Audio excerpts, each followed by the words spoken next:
સૌ પ્રથમ તો આજે જ્યારે માનધાતા મહારાજની જન્મ જયંતિ હોય ત્યારે દાહોદ જિલ્લાના દેવગઢ બારિયાના મારા કોળી સમાજના સાવજો ઉપસ્થિત થયા છે ત્યારે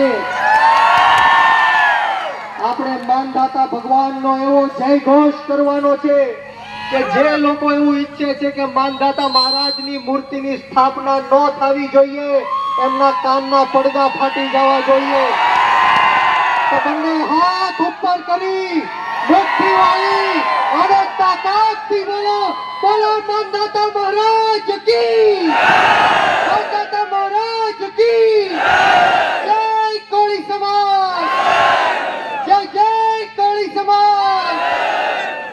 આજ રોજ આપણી વચ્ચે ઉપસ્થિત 1008 મહામંડલેશ્વર એવા ઋષિ ભારતી બાપુ માટે એકવાર જોરદાર તાળીઓ થઈ જાય।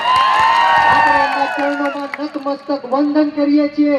સાથોસાથ તમામ જે સંતો મહંતો અહીંયા ઉપસ્થિત થયા છે અને મોટી સંખ્યામાં મારા પિતા તુલ્ય વડીલો, મારી માતૃશક્તિ, ભાઈઓ બહેનો, બાળકો અને ખાસ કરીને મારા કોળી સમાજના સાવજો ઉપસ્થિત છે ત્યારે હું બ્રિજરાજ સોલંકી આપ સૌનું આ વીર માનધાતા મહારાજની જન્મ જયંતિમાં ખૂબ ખૂબ સ્વાગત કરું છું। આપ સૌનો ખૂબ ખૂબ આભાર વ્યક્ત કરું છું।